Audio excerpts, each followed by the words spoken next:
बात याद आई है कि औलिया अल्लाह भी कुरान मुकद्दस जो अच्छा पढ़ते हैं उनको सुनने को बहुत पसंद फरमाते हैं। हम लोग मज़ारात औलिया पे जाते हैं और बहुत सारे विर्द वज़ाइफ करते हैं, लेकिन मैं कहता हूँ सारे विर्द वज़ाइफ अपनी जगह, अगर हम वहाँ जाके कुरान की तिलावत करें उसकी अपनी बरकत ही कुछ और है। देखो कुरान की बरकत, जो कुरान में बरकत है वो किसी और वजीफे में नहीं है। हर वजीफे की अहमियत अपनी जगह है, लेकिन हर कोई ना कोई वजीफा किसी पीर का दिया हुआ है, कोई वजीफा किसी फकीर का दिया हुआ है, कोई वजीफा किसी वली का दिया हुआ है, कोई वजीफा किसी सहाबी का दिया हुआ है। लेकिन कुरान वो अजीम मुकद्दस किताब का नाम है जो अल्लाह ने अपने महबूब को अता फरमाया है। इससे बड़ी बात क्या है? कुरान की बड़ी अजमतें हैं। यहाँ पर एक छोटा सा वाकया मैं आपके सामने पेश करता हूँ कि कुरान आप जहाँ पढ़ेंगे वहाँ पर रहमत और नूर की बरसात होगी। बयान किया जाता है कि एक हाफिज कुरान, एक अच्छा कुरान पढ़ने वाला सरकार गरीब नवाज के आस्ताने पर गया, और आस्ताने पर जाने के बाद अब जाहिर सी बात है वो हाफिज था, वो कारी था, अच्छा पढ़ने वाला था, तो सरकार में बैठकर वो कुरान की तिलावत करता था। उसकी एक मुराद थी, बहुत बड़ी मुराद वो लेकर गया था।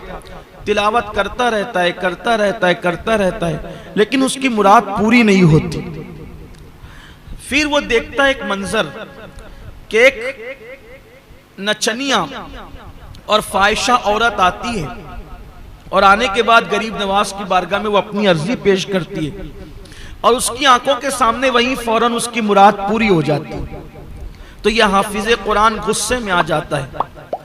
अच्छा कुरान पढ़ने वाला ताली कुरान गुस्से में आ जाता है, कुरान बंद करता है, ताक में रखता है, और अपने दोनों हाथ गरीब नवाज की चौखट पे मारता है, और मार करके कहता है, ख्वाजा तेरे यहाँ इंसाफ नहीं है। कई दिनों से बैठा मैं मांग रहा था, तिलावत कर रहा था, लेकिन मेरी मुराद पूरी नहीं हुई, और ये नचनिया फाहिशा आई, एक जुमले में इसने बात कही और इसकी मुराद पूरी हो गई। अब मैं जा रहा हूं। जैसे ही वो जाने लगा तो क्या देखा, एक खूबसूरत बुजुर्ग, बड़ी बड़ी आंखें, गोल सा खूबसूरत नूरानी चेहरा, और पूरे वकार और तमकनत के साथ सामने से चले आ रहे हैं। और आने के बाद कहते हैं, हाफिज साहब कहां जा रहे हो, जा कहां रहे हो? उस हाफिज ने कहा, घर जा रहे हैं। और कहां जाएंगे? इसलिए कि इस चौखट पर इंसाफ नहीं है। कई दिनों से बैठकर मांग रहा था, मिला नहीं। एक नचनिया को एक बात में दे दिया। आने वाले बुजुर्ग ने कहा, हाफिज जी जाओ, आपकी मुराद भी पूरी हो गई, आपकी तमन्ना भी पूरी हो गई, जो मुराद लेकर आए थे पूरी हो गई। अब इतने यकीन के साथ आने वाले बुजुर्ग ने जब कहा तो हाफिज जी ने कहा, हजरत आप कौन है जो आप कहते हैं कि तेरी मुराद भी पूरी हो गई? फरमाया, जिसकी चौखट पर मुराद लेकर आए थे वही मोइनुद्दीन हूं मैं, वही मोइनुद्दीन हूं मैं। तो अर्ज किया, हुजूर इतनी ताखीर क्यों हुई? फरमाया, नादान तू बेसब्रा है। दरअसल वो नचनिया की आवाज मुझे पसंद नहीं थी, इसलिए उसने मांगा, फौरन देकर भगा दिया। उसकी मकरू आवाज दोबारा सुनना नहीं चाहता था, लेकिन तेरी तिलावत कुरान मुझे बहुत पसंद। तू बहुत अच्छा कुरान पढ़ता है, तू कुरान बहुत अच्छा पढ़ता है, इसलिए देने में देर कर रहा था कि जितनी देर होगी उतने दिन तू मेरी चौखट पे रुकेगा और मुझे कुरान सुनाता जाएगा, इसलिए मैं यहां तुझे देर कर रहा था, लेकिन तू बेसब्रा था। और फरमाया, अगर तुझे यकीन नहीं आता कि मैं मोइनुद्दीन हूं तो देख मेरी पीठ पर क्या है। पीठ से कपड़ा हटाया तो देखा कि 8 उंगलियों का निशान मौजूद था।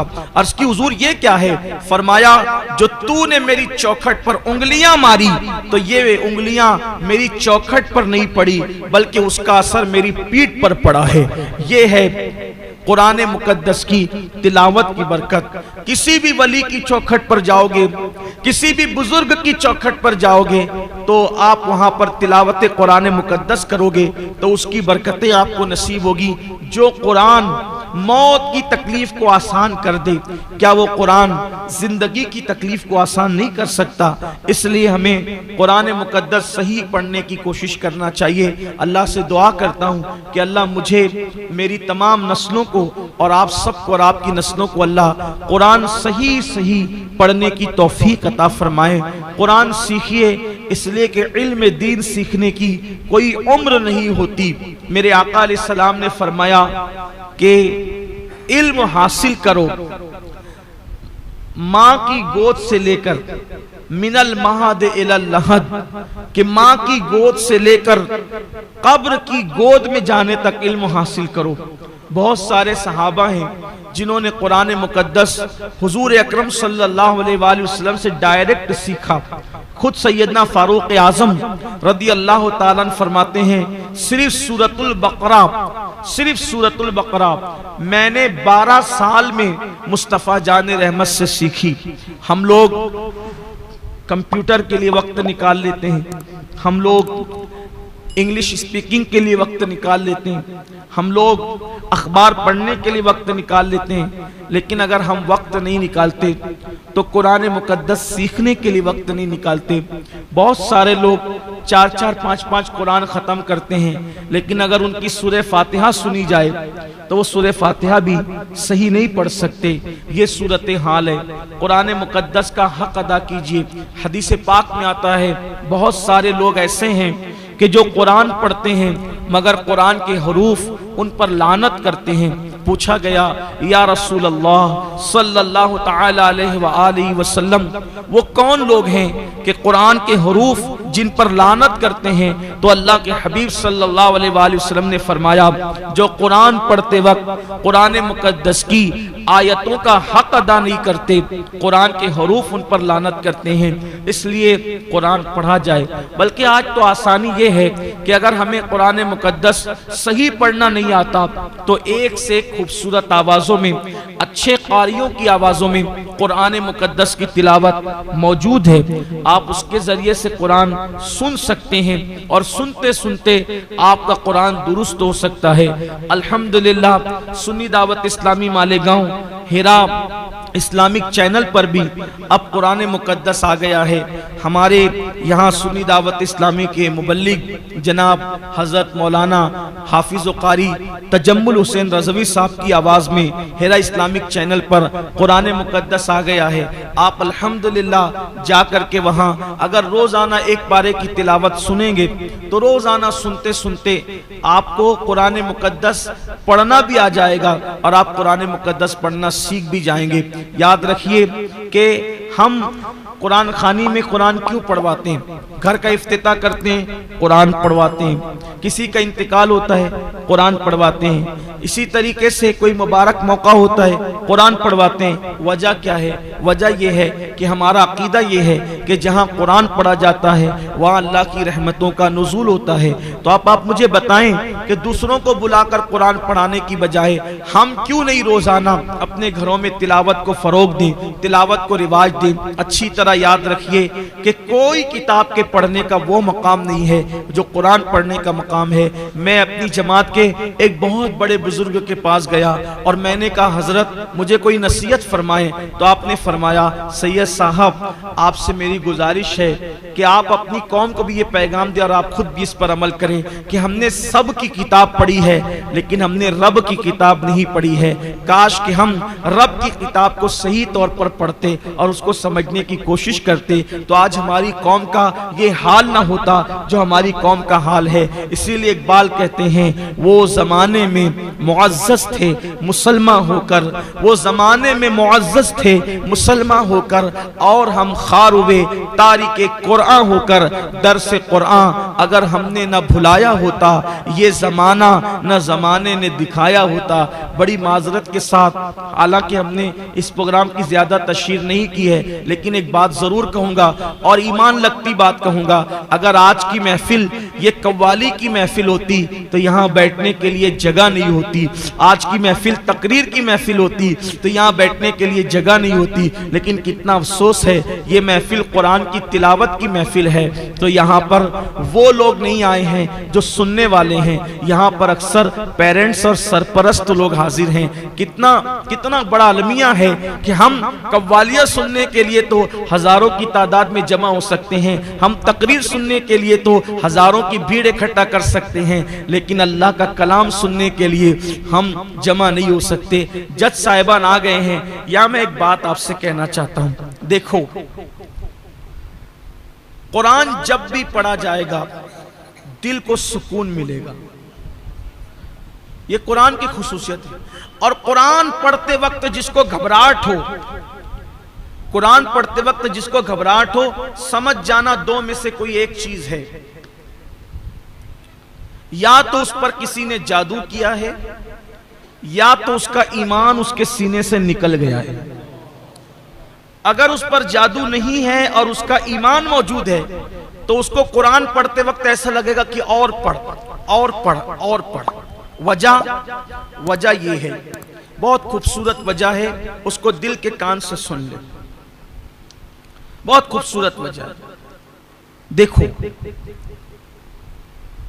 जब कोई शख्स परदेश जाता है, वतन से बाहर जाता है, अभी तो दुनिया सिमट गई और मुट्ठी में हो गई है दुनिया, तो कहीं आने जाने की अब उतनी अहमियत नहीं रह गई है। पहले जब कोई बंदा वतन से परदेश जाता था, तो परदेश जब बंदा जाता था तो उसके वतन से खत जाता था, उसके घर से खत जाता था। बल्कि जब इंटरनेट का दौर नहीं था तो यहां से जो लोग हाजी लोग और उम्रा करने वाले जाते थे, तो सऊदी में जो लोग काम करते थे उनके हाथों से लोग बड़े बड़े खत भेजते थे।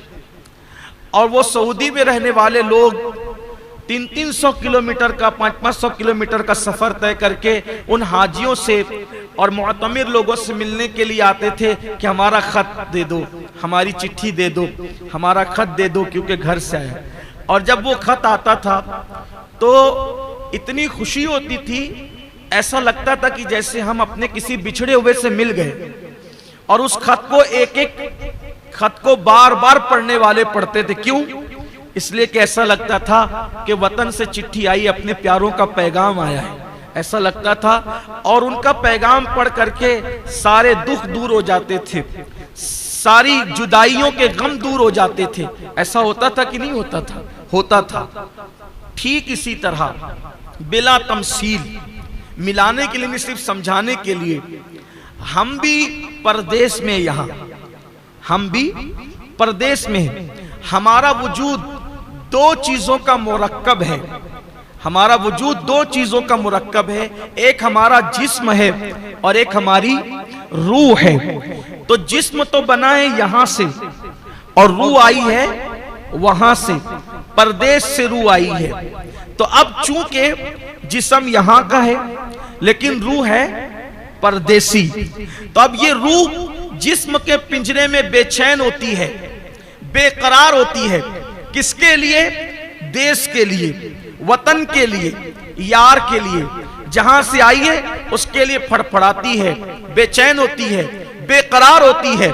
तो अब ऐसे में आदमी बेचैन और बेकरार होता है, रूह बेचैन होती है तो इंसान बेकरार होता है। आंखों की कोई हैसियत नहीं, हाथों की कोई हैसियत नहीं, पैरों की कोई हैसियत नहीं, जिस्म की कोई हैसियत नहीं। ये पिंजरा है, पिंजरा, और इसमें असल वो परिंदा है जिसे रूह कहते हैं। जब तक वह इंसान जिंदा है, जब तक वह इंसान काम कर सकता है, जब तक वो इंसान देख सकता है, जब तक इंसान बोल सकता है, जब वो रूह निकल जाए तो फिर कुछ नहीं बचता। तो असल रूह है, रूह की ताकत असल है। जिस्म कुछ भी नहीं है, ये मिट्टी है, ये पिंजरा है, पिंजरा कुछ नहीं कर सकता। बल्कि पिंजरे की जीनत और खूबसूरत और आबादी उस वक्त तक है जब तक कि चिड़िया पिंजरे के अंदर बोल रही है। जिस दिन चिड़िया पिंजरे से बाहर निकल जाएगी, पिंजरा सुना सुना हो जाएगा। हम सफीरो बाग में हैं, कोई दम का चहचहा, बुलबुलें उड़ जाएगी, सूना चमन रह जाएगा। चमन की बागो बहार उन परिंदों से जो चहचहा रहे हैं। तो ये परदेश से आई भी रूह है, ये बेचैन होती है तो पूरा वजूद बेचैन हो जाता है। मेरे अल्लाह ने रहम किया रूहों की दुनिया पर, मेरे अल्लाह ने करम किया रूहों की दुनिया पर। ऐ रूहो जाओ और जिस्मों के अंदर मुकीम हो जाओ। रूहों ने कहा होगा, मौला तेरे दीदार के बगैर, तेरे जलवों के बगैर हम कैसे रह सकेंगे। तो यार ने कहा, मैं न सही, मैं अपनी तरफ से तुम्हें चिट्ठी भेजूंगा, अपनी तरफ से मैं पैगाम भेजूंगा, अपनी तरफ से खत भेजूंगा।